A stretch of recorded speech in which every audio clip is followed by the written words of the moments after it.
sponsoring today's video is Yarn Inspirations. I just finished the Bernat Crochet Flower Power Baby Blanket. Here it is, and I used 3 different colors of the Bernat Baby Blanket yarn. I used this color, which is called Little Teal Dove, and has a cream with a light blue and a brown mixed in. And then I also used this color, which is called Baby Teal. And then for my edging, I chose to use a classic white to finish it all off. And it's worked corner to corner. The design is a floral design, and it's just made by working the classic corner to corner in double crochet blocks, decreasing and increasing in the square, and then changing your colors whereas need be, following the graph to get your pattern. And then I also added a scalloped border, which was not in the pattern, but I recommend because I think it really adds to all Bernat blankets. And here's the free-written pattern, which I'll have linked to down below. And you'll need 2 balls of each of your colors and just some extra if you wanted to make the border another additive or complementary color. And then you have the written pattern for the first 2 rows to show you how to work corner to corner, and as well as a stitch diagram on the back that shows you the stitches of corner to corner, and then also the graph that's provided so that you can follow it working diagonally as you do in C to C to get your floral pattern. And then you'll also need your crochet hook, a pair of scissors is very helpful when you're working corner to corner, and a tape measure, and your yarn. Today I'll be using the classic Bernat blanket as opposed to the baby blanket. And just to let you know, they're the same yarn, but they're just marketed with different colors based on the project you're making. As in baby, you have more babish colors, and with the regular Bernat blanket, you're looking at more home decor and big afghans and cable stitches and things of that sort. Let's get started, and I'm going to show you the basics of corner to corner, as well as how to change colors and follow the pattern you'd like. Here we go. So the way that corner to corners work is you start in one corner and make your block. And your block consists of 3 double crochets. And that's what every block consists of, except your beginning blocks have 6 chains, and then you work into the 4th double crochet and then work 2 more, 1 in the 5th and 1 in the 6th.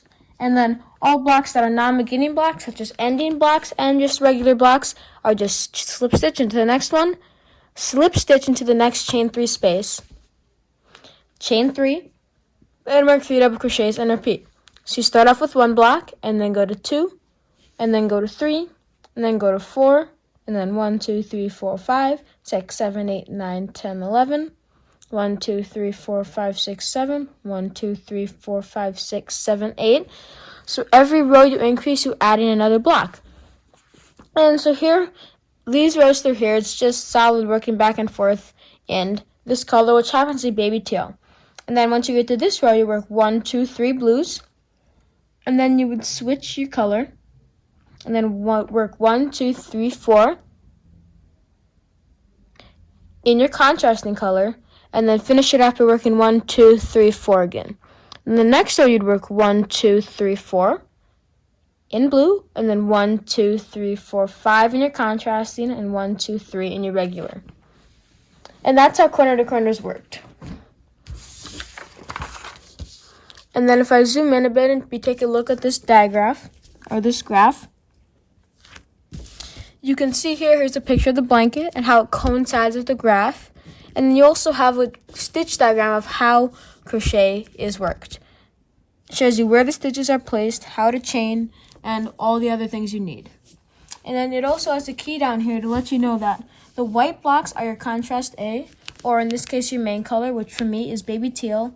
And then the dark blocks, or the gray blocks, is your contrast B, which in my case is the baby teal dove, which is white with the speckles of cream, with the speckles of brown and blue. So if I set this aside and pull out a small sample I started, you can see easily, since it's not finished, how corner to corners worked. So you start off, I'll use my crochet hook as a pointer, right here. This is your starting tail. And you chain up 1, 2, 3. And then you chain up another 3, so that's 6.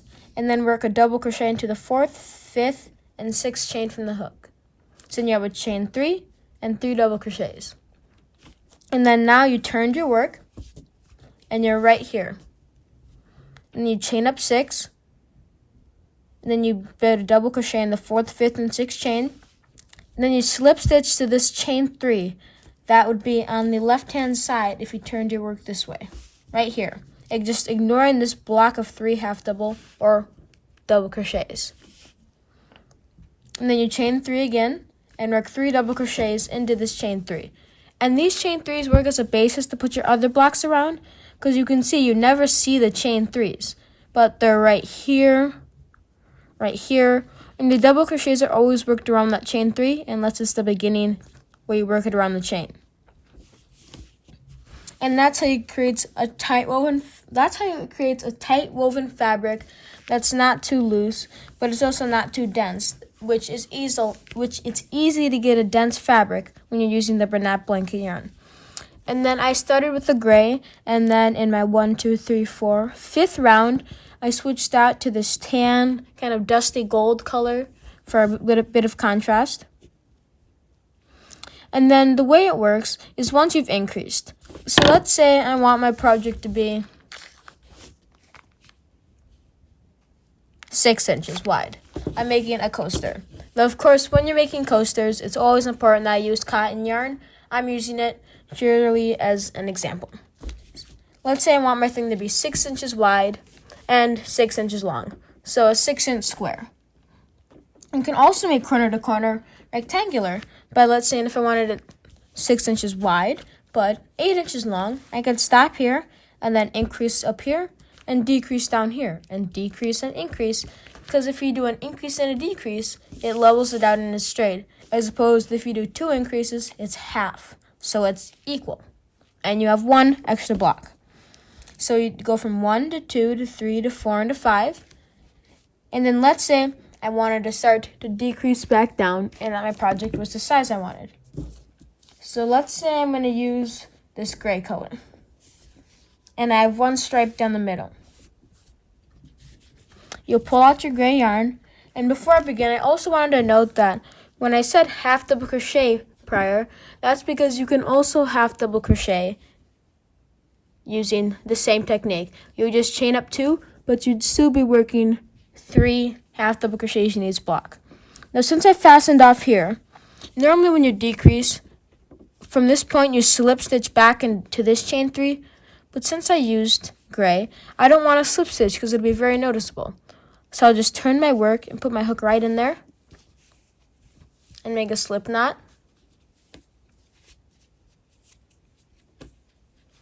And pull it through. And once you've done that, you've gotten your next color on your hook and you're ready for the next step, which now we're decreasing. So for our first 5 rows, we increased. Rows 1 through 4 were gray, and the last row was a dusty gold color. So now we're going to chain 3, and then work 3 double crochets right into this chain 3 space.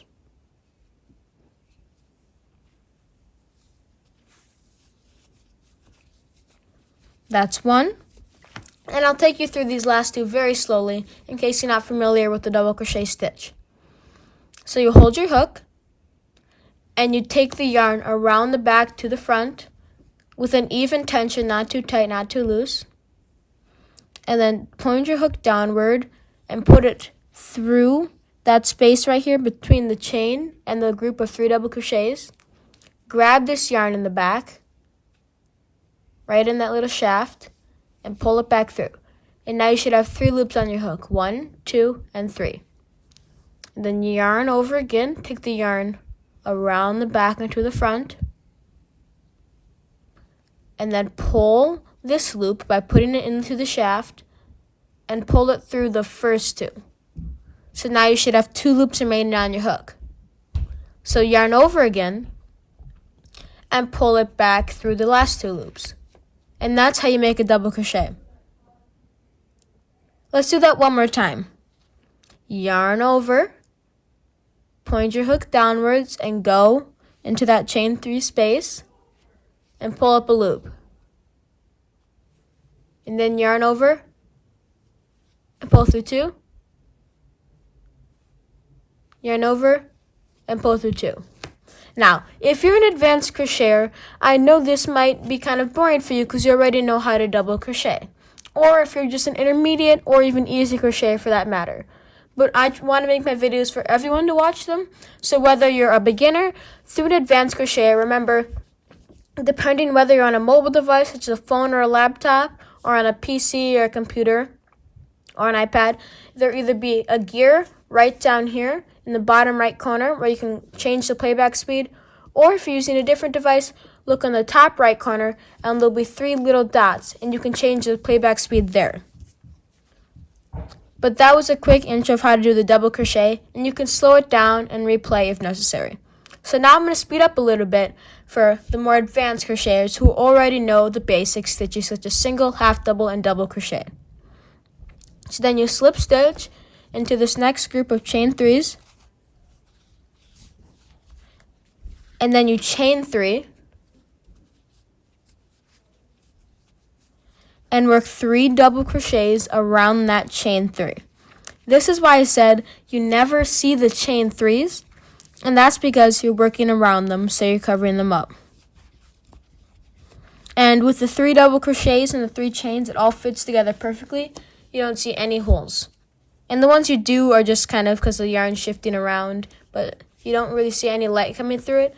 And my overhead light, you'd be able to tell because that's how I light up my surface so you can see my hands better. Slip stitch into that chain 3 again, and then chain 3.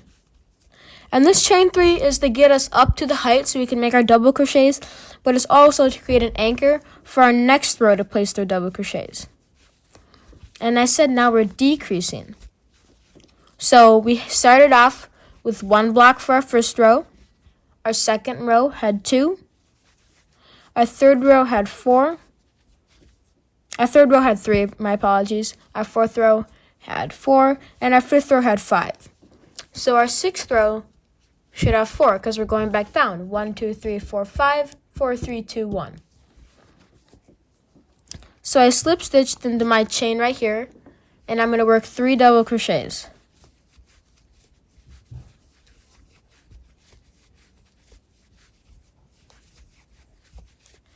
And then I'm going to slip stitch to the next chain 3 spot and pull back through. And now if I was increasing, I would just work up my chain 3 and work back into the spot. But since I'm not, I'm going to pull that tight, and then I'm going to turn my work. And as expected, now I have 4 blocks. 1, 2, 3, 4. So I'm going to zoom out a little more. And now I'm going to hold this yarn right here, or if you want, you can put it in front. It doesn't matter or really change the outcome. And then into this first spot right here, this first double crochet, I'm going to work a slip stitch, like that.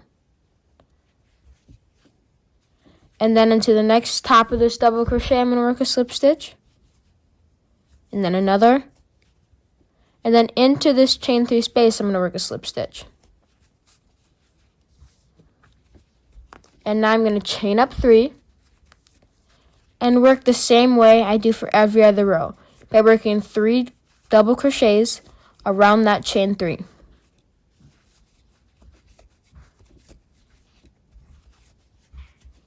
Slip stitch into the next one and repeat. Work 3 chains, 3 double crochets,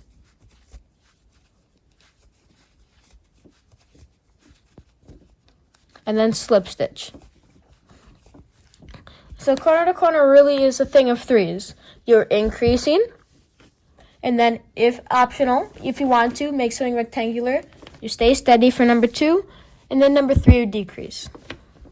The groups are also of 3 double crochets, and the chains are also 3 double crochets, and there's 3 steps to making your block,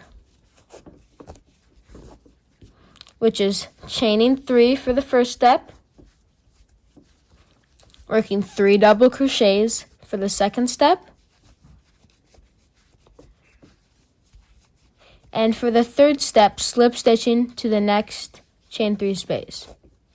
And now we're back down to 3 double crochets. 3 groups of double crochet. And let's say I wanted this next row to be my dusty gold color. Now I would cut my yarn, and we're going to start decreasing in our dusty gold. And now when you're making corner to corner, you don't usually change colors on the end of the row unless you're doing stripes, but it's what I'm doing today to teach you how. And you'll do this the same no matter what way, except when you're doing it in the middle of a row, you would work it on your last stitch. I'll show you what I mean. I slip stitched my yarn in with the slip knot and chain 3, and I'm going to work 3 double crochets around this chain 3 space. But if I wanted to change color back right now to this gray color, I would work my 3rd double crochet but stop before my last yarn over. So I'd stop at this point with 2 loops on my hook, drop my dusty gold color, and come back and pull out the gray and then continue. So then I'm going to slip stitch to my next chain 3.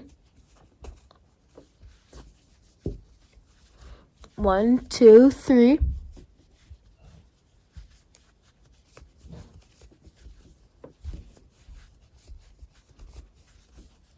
Double crochet and slip stitch again. And now you see we only have spot for 1 more block. So we're going to turn our work and we're going to stay with this dusty gold color. So we're going to slip stitch back up to that first chain 3 space. And then we're going to chain 3.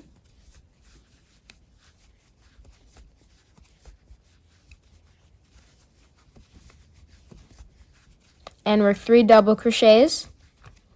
And then slip stitch into that final chain 3 space.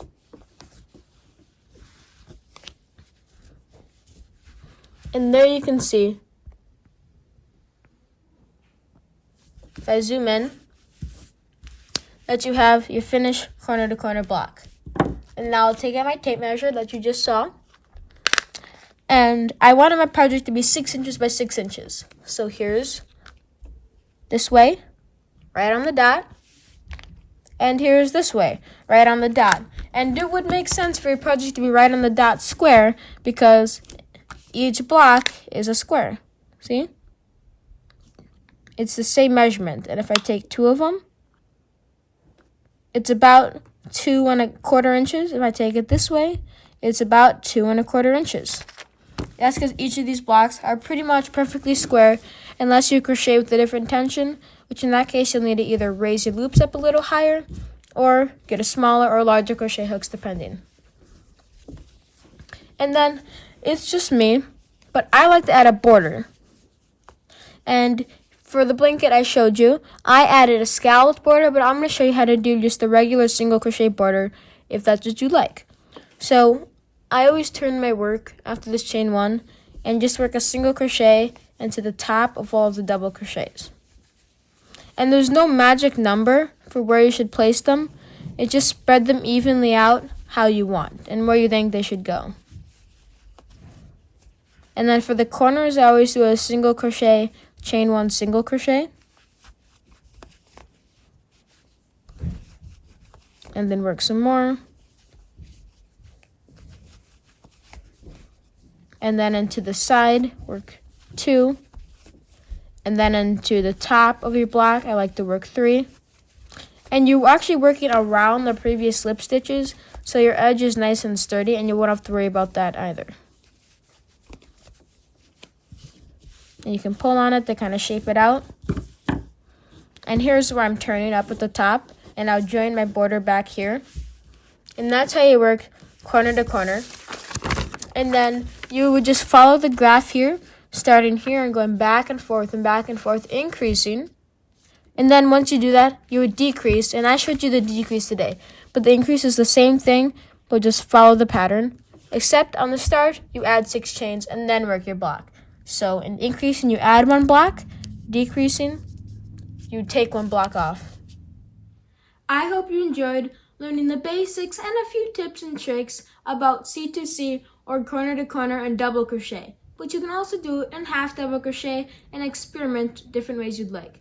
And remember, I use Bernat Baby Blanket but you can use blanket, you can use thicker yarns, you could even swap this out for thinner yarn and make each block 4 blocks or however you'd like to do it to get your size. And even better, you can choose the graph. You can make a different type of flower. You can just print out the same graph if you want it this size and just color in whatever blocks you want.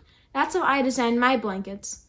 Please make sure to like, comment, and subscribe to Yarnspirations as well as Jenna's Hands YouTube channel. Crochet away, friends!